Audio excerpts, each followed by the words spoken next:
Hello, and welcome to the Explainer. Today, we are setting out to unlock the ultimate puzzle solver's toolkit for trigonometric identities. Look, if you've ever felt like trigonometry is just this giant, impossible wall of random equations, trust me, you're not alone. But today, we're going to tear that wall down, brick by brick. We are transforming what feels like completely chaotic math into a structured toolkit.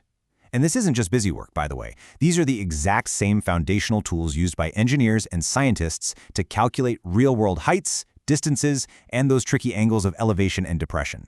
So, let's get into it. But first, we really have to address the elephant in the room. Why do trigonometric identities completely freeze our brains? It's a feeling we literally all know too well. You know, you're sitting in an exam, the clock is absolutely ticking. You look down at this massively messy equation, and your mind just goes totally blank. You see sines, cosines, tangents, and suddenly it's like you're reading an alien language. It's a completely relatable anxiety, but it actually stems from one major mistake in how we approach the subject. And that mistake is trying to memorize everything by brute force. In fact, one of our sources shared this brilliant anecdote about a frustrated college student who actually yelled, "Memorizing trig is worse than memorizing human anatomy, muscles, and tendons." It's pretty funny, right?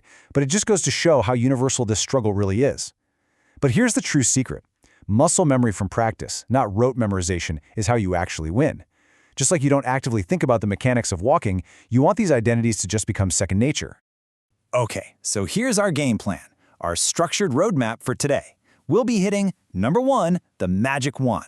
Number 2, your trigonometric toolkit. Number 3, proven strategies for proofs. Number 4, advanced algebra tactics. And finally, number 5, exam secrets and shortcuts. Let's dive right into section 1, the magic wand. This foundational identity is basically the master key, and it brilliantly illustrates that the core formula isn't just made-up magic. It's built directly from the basic geometry of a right-angled triangle. Just think about good old Pythagoras' theorem. Base squared plus perpendicular squared equals hypotenuse squared. Now, if you simply divide every single term by the hypotenuse squared, you end up with base over hypotenuse, which we know is cosine, and perpendicular over hypotenuse, which is sine. Square them both, and what do you get? They equal exactly 1. Cosine squared theta plus sine squared theta equals 1. See? It's not a random rule. It's literally just geometry wearing a different outfit. Moving right along to section 2, your trigonometric toolkit. Now, what's really interesting here is how neatly these equations group together. You don't actually have 20 random formulas floating around. You just have 3 tidy little families. You've got the Pythagorean identities, which deal with the squares. You have the reciprocal identities, which are just flipping the fractions, and the quotient identities connecting tangent and cotangent back to sine and cosine. And you know the absolute best way to lock this in? Don't just stare at it. Seriously, physically write this exact table down 10 times. The act of writing builds that essential muscle memory, so these relationships will literally jump off the page at you during a test. And here's a really quick pro-level visual shortcut derived directly from our sources. We like to call it the magic 1 trick. Notice how every single Pythagorean identity involves the number 1? Sine squared plus cosine squared equals 1. 1 plus tangent squared equals secant squared. 1 plus cotangent squared equals cosecant squared. So if you're looking at a problem and you see a squared trigonometric term sitting next to a 1, ding, ding, ding, your brain should immediately flag that a Pythagorean identity is very likely your next move.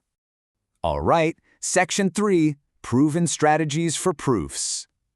Whenever you're asked to prove an identity, you're almost always given a very messy side and a nice, neat, compact side. The golden rule here, always start with the more expanded, messier side of the equation. Why? Well, because it actually gives you material to work with. Think about it like cleaning up a room. It's so much easier to take a large, complicated mess and organize it down by substituting identities or canceling terms than it is to somehow magically expand a single tiny term into a giant equation. But look, when you're staring at that messy side, it's super easy to get math paralysis. You're probably thinking, well, what if I make the wrong substitution? Our sources offer a fantastic piece of advice here. Just try something. Just make one substitution as long as it's equal. Literally, just make a move. Turn a tangent into sine over cosine. Turn a cosecant into 1 over sine. As long as your math step is legal, it's so much better to generate a little momentum than to just stare at a blank page. You can always back up if you hit a dead end, but action creates clarity. Which brings us to section 4, advanced algebra tactics. Spoiler alert, you are actually steering this ship using tactics you already know. It's basically Algebra 1 in a trench coat. Treat sine and cosine just like you would treat x and y. If you have two fractions, find a common denominator and combine them. Spot a greatest common factor, pull it out. You can even factor trigonometric trinomials into two binomials, exactly like factoring quadratics. It is literally the exact same algebra you've been doing for years, just applied to trig words. Let's highlight one specific, incredibly powerful algebraic tactic: multiplying by the conjugate. Say you have 1 minus sine x trapped in a denominator. That's super hard to work with. But if you multiply the top and bottom by its conjugate, 1 plus sine x, look what happens. You instantly create a difference of squares, 1 minus sine squared x. And thanks to our magic 1 trick, we immediately know that equals cosine squared x. Just like that, you've simplified a nasty denominator into a single clean term. It's a real game changer. Finally, Section 5, Exam Secrets and Shortcuts. Let's rapid fire through some specific patterns that repeat year after year. See a massive square root over a fraction, instantly multiply the top and bottom by the opposite sign of the denominator to rationalize it. If a question gives you sines and cosines but wants an answer in tangents and secants, here's the hack. Just divide every single term by cosine. Tangent and secant will magically appear. And here is a highly repeated trick for those really brutal fractional proofs. Sometimes you literally have to replace the number 1 in the numerator with secant squared minus tangent squared. I know, it feels backward to make it look more complicated, but it perfectly sets you up to factor and cancel out the entire denominator.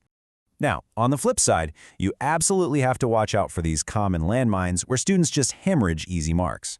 Our sources point out that students constantly forget to write the little squares, completely changing the meaning of the expression. Or worse, panic sets in and they invent fake identities, like tangent squared plus cosine squared equals 1, which is highly illegal math. Also, remember, squaring a binomial requires foiling. You can't just square the individual terms inside. Being aware of these traps ensures you won't get caught off guard. I want to share a quick, honestly pretty inspiring note from one of our expert sources. He mentioned that even though his own mother was literally a math teacher, she rarely actually helped him with his homework. He had to sit there and struggle with the patterns himself until they finally clicked.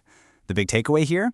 You don't need a special cheat code, and you don't need a genius tutor standing over your shoulder. You have the entire toolkit right here in this explainer. You just need to put in the reps to recognize the patterns. And that brings us to our final thought.